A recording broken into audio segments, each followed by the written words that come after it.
Hey everybody, we're back for another week, and I'm so glad to be here. It's been a beautiful, beautiful week, especially if you live in my area. It's been very nice. Uh, this week we're going to be out of Jeremiah 12, and if you have read Jeremiah, you know that Jeremiah 12 is a prophetic warning to Judah. Now, let's go back with a little context. The Judean people, because of the kings that they had, was idolatry and spiritual rituals that were implemented. And for ritual, religions like idolatry and stuff like that, it was the state and country's main religion. When God's like, y'all are my people. I am a jealous God, y'all are my people. Well, if you know anything about the Jews, or the Judean people, God has sent warning after warning after warning after warning. And once again, he's got his prophet Jeremiah, says, send another warning. In chapter 11 of Jeremiah, God even tells him, you know what's too late. He's don't pray for him, don't cry out for him. I'm not going to hear it. This is what's going to happen. So, let's get started. Okay. There's a few key verses here, but let's get started. Jeremiah 12, verse 1. Righteous are you, O Lord, when I plead with you. Yet let me talk to you about your judgments. Now, Jeremiah is going to ask the questions that have been asked throughout the ages. But I think everybody is just going to ask these questions every now and then to God.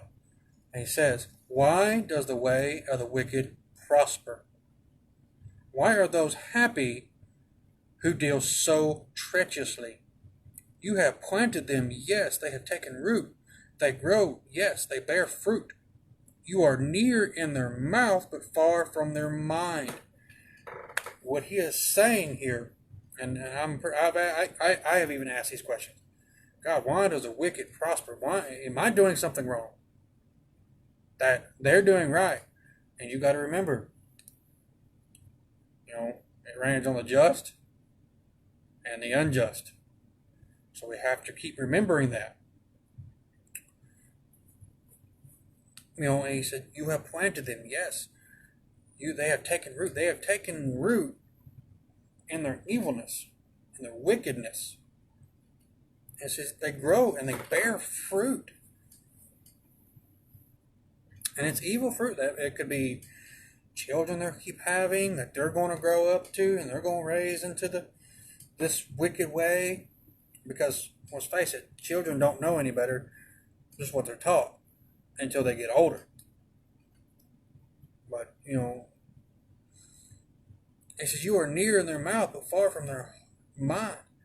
He said, they're just going through the motions. These people, the Judean people, are just going through the motions. They're teaching God's Mosaic law, but they're not taking it to heart. That's what he's saying. He said they're near to your mouth, but their mind, they're far away from you. They're thinking about something else, idolatry or whatever. And they're just kind of going through the motions. They're not really sincere about it. Kind of like a lot of Christians today, unfortunately.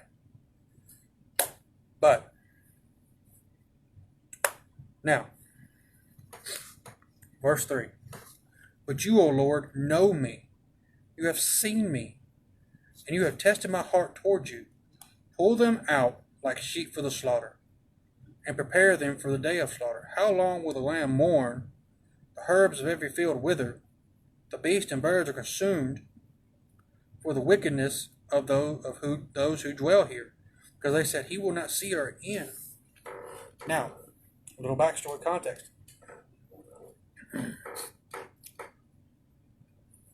The Judean people, the Judean nation of Judah, had a lot of enemies around their sides. All right?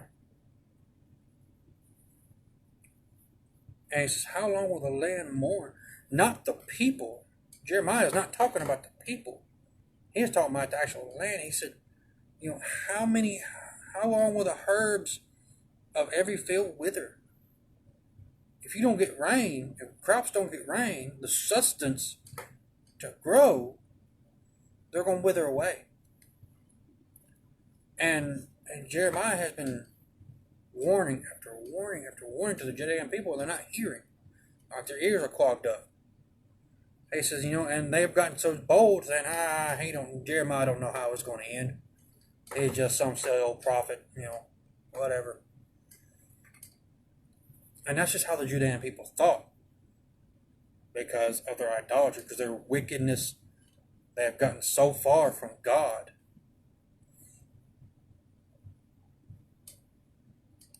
Now, here's how the Lord answers Jeremiah.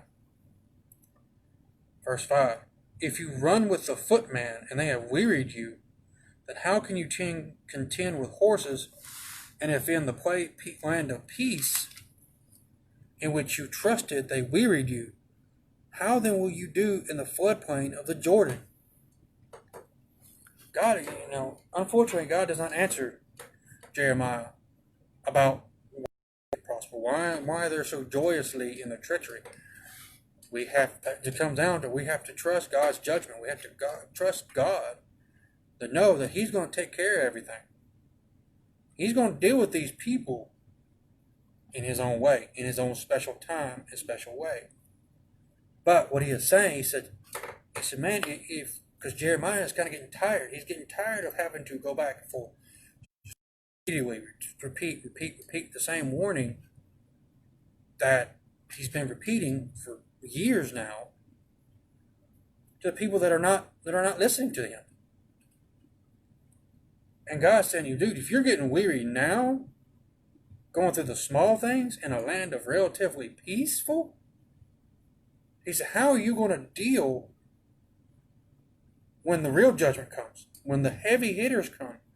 These other nations that come in to take over Judah and to destroy Judah. And you can kind of see that nowadays, and it still applies to some nowadays. How can we, if we are getting weary in our race, the race of life, if we are getting weary from the little things, right now they don't seem like little things, but you go on later on down, you get to the heavy hitters, it's going to seem like little things. God's saying, if you cannot handle the little things now, how can you handle the bigger things that are going to come? You have to think about this. That's what He asked Judah. He said, and you're in a land of peace. You're relatively peaceful, even though the people are trying to murder you. Even your brothers, your family had been murdering you, are trying to get rid of you. They were trying to get rid of They're trying to get rid of Jeremiah's work because he had no children or no wife. And that's what he asked. He asked, how are you going to handle the heavy hitters when the big dogs come in your life? So we have to learn to trust on God to get us through these things. All right. That was the first part. Now, second key verse is, all right. Now, we're getting to the judgment of Judea. This is what God is saying to Jeremiah that's going to happen to the Judean people. All right? He is saying, my heritage is to me like a lion in the forest. It cries out against me, therefore I have hated it. My heritage is to me like a speckled vulture. The vultures all around are against her. Come, assemble out of all the beasts of the field, bring them to devour. All right. Now, when God is saying my heritage, He is talking about the people. Now, let's not get it wrong here. He still loves His people.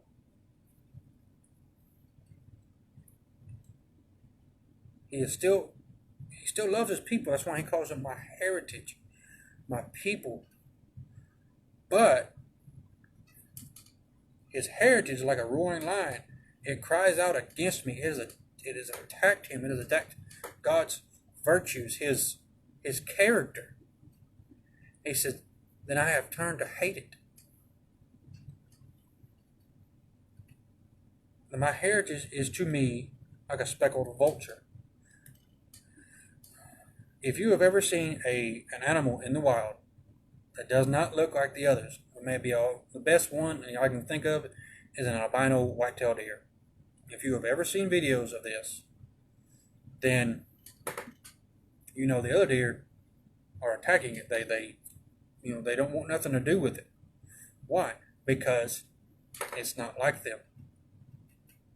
The other vultures or deer or whatever you want to call them is going to attack this other vulture because it is different. That's what he's breaking it down to. He said, my heritage is to me, and he's talking about God, like a speckled vulture. The vultures all around her are against her. So you got to remember, all these nations around Judea are her enemies.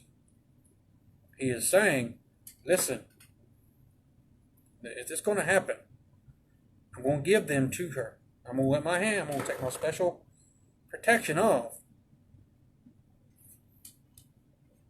And they're going to destroy Judea. He's saying they're going to devour her.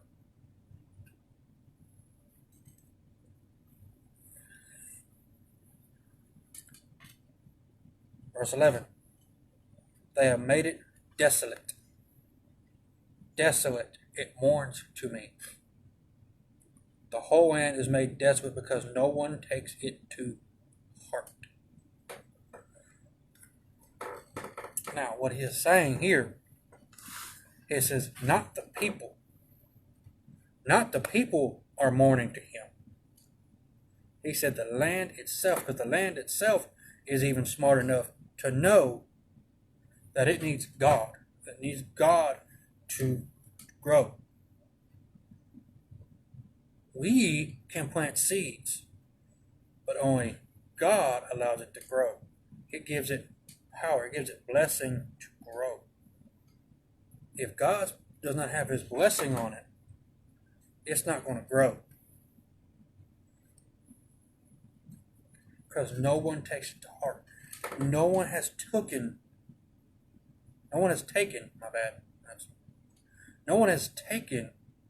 God's multiple, over hundreds of years warning to heart. That's what he is saying. He said, no one has taken it to heart. The land is desolate. And it says, verse 13, they have sown wheat, but reap thorns. They have put themselves to pain, but do not profit. But be ashamed of your harvest because of the fierce anger of the Lord. Now, you see, he's talking about the farmers, the wheat farmers, whatever the farmers that were out there. He is saying, they have sown out wheat, but only thorns have grown. They have pained, they have labored themselves, they have labored to work in the fields, but nothing comes out of it. Do not profit from this field. They may work all day long, all year long, and only little grows. It says they profit nothing, but be ashamed of your harvest because of the fierce anger of the Lord. The farmers were ashamed to go to the market to sell their wheat because they only had a little. They were ashamed of it. Why? Because of the fierce anger of God. He's saying, y'all have not taken warning. Y'all have not taken heed. So you know what? I'm going to take my special blessing off y'all. I'm going to take my special protection off y'all and let y'all's enemies have them. Now, he is not going to do this because he hates them. He hates the way they're acting. He hates the way they're doing for their idolatry worship, sacrilegious art worship, whatever you want to call it. He is saying, I'm gonna love y'all.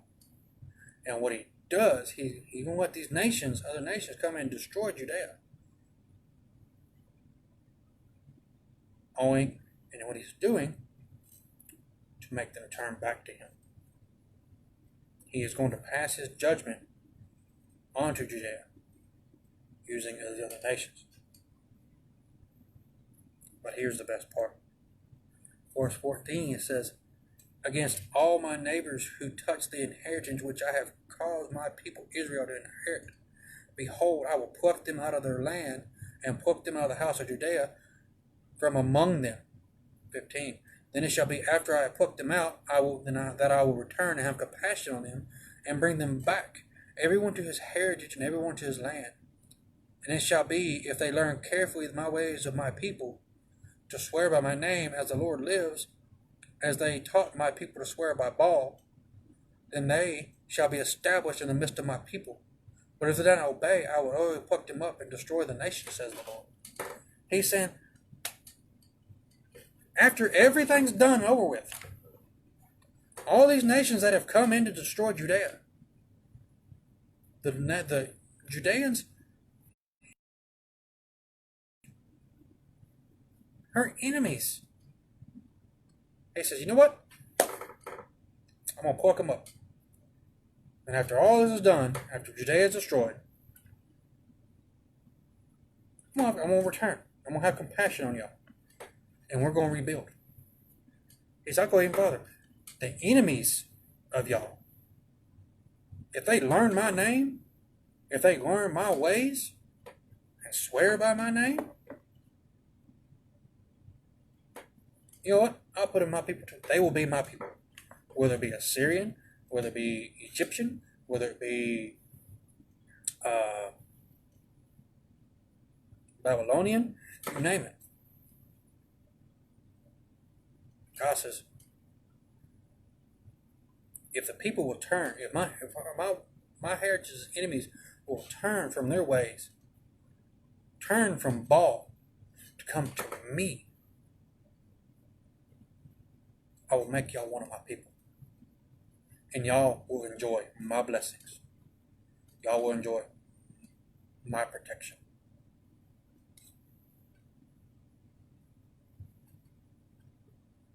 That's how God is. That's how gracious God is, as merciful He is. He says, I'll have compassion on y'all. He is going to destroy the nation of Judea. But after everything's said and done, He's not just going to leave them out and about. He said, no. I'm going to come back. I'm going to rebuild. I'll have compassion. I'll have mercy on y'all. He still loves His people, even after He has to pass judgment on them.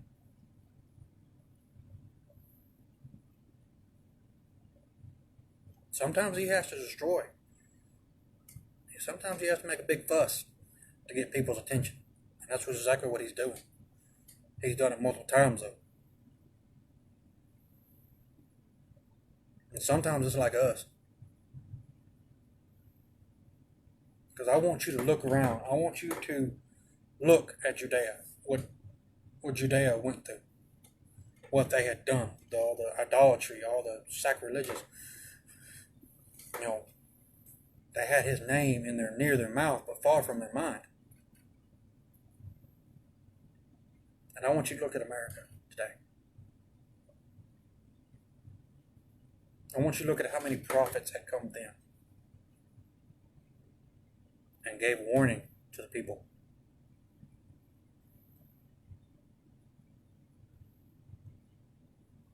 Because if you really look at Judea and the people, the Judean people, and you look at America these past few centuries, they're all parallel, side by side.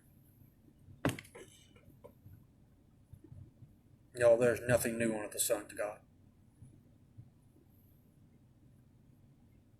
Go back and look at the Judean people, what they had done. And look at America today. I tell you what, go back the first 100 years.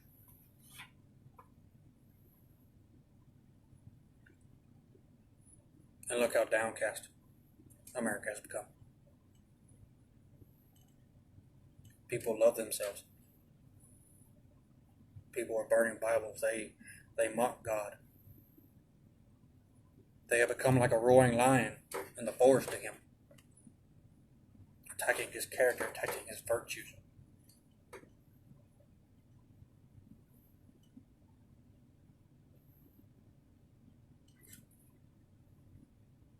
What the Judean people were doing back then is exactly what America's doing today.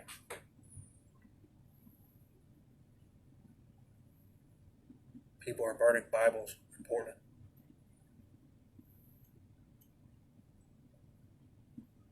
They've taken God out of school. They've taken God out of the courthouse. They've taken the Ten Commandments down. You go to the state capitol here in Arkansas, and you will see a satanic statue.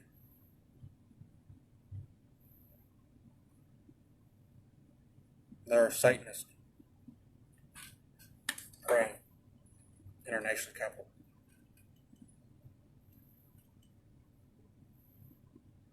Tell me that is not like a lion roaring at Jesus, or at God.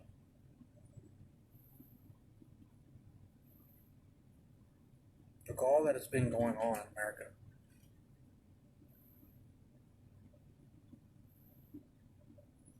I'm not going to get political. I'm just preaching the word. God sent it to me, so I'm going to preach it.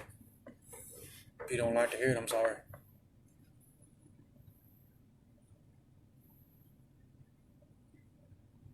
But you go back and look. Look at the history.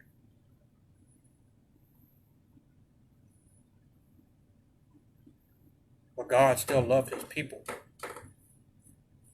And if you are a Christian, you are God's people. A true blue, reborn Christian. A follower of Jesus Christ. We are co-heirs with Jesus to God. We are his children. We are his people.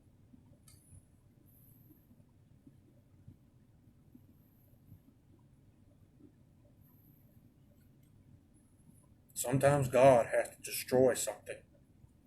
Sometimes he has to make a big fuss.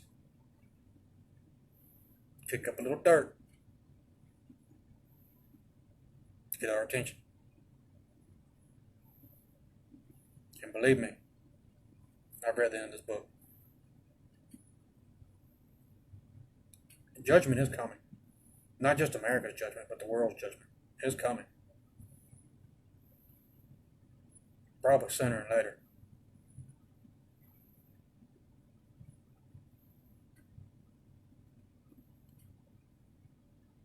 And if you are not saved, you are not washed in the blood of Jesus Christ, if you think you have problems now, they are nothing compared to the tribulation period. Nothing compared to the tribulation period. I don't want to see nobody go through that.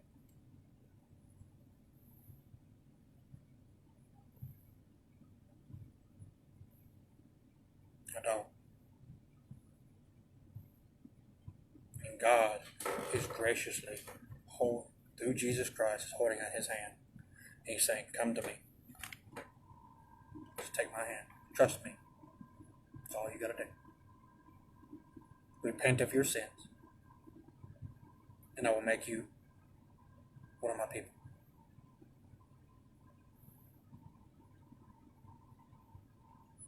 Because judgment is coming.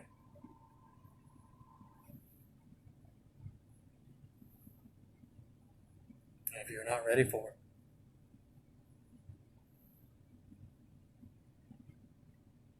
It's not going to be pretty.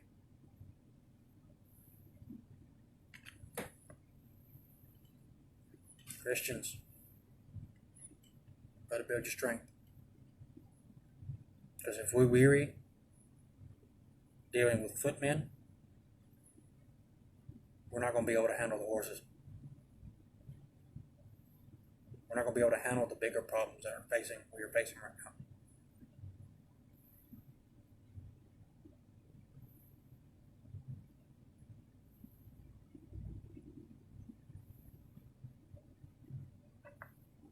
I don't know if this is a prophetic message for the United States.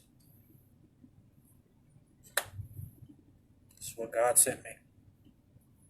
And I'm going to tell you right now, this sounds exactly like what America's going through right now.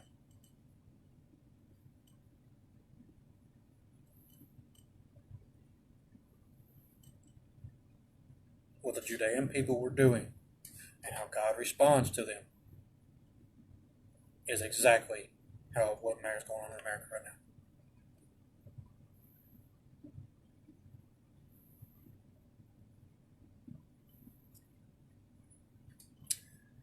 That is it for this week.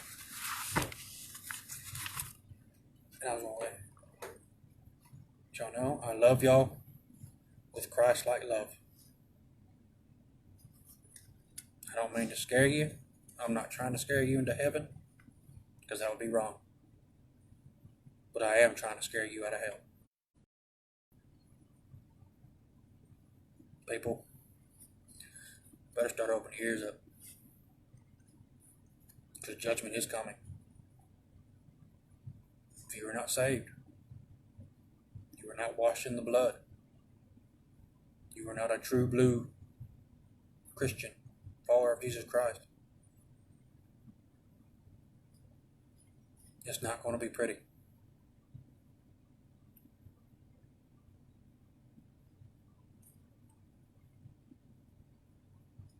I hope you'll have the blessed rest of the week.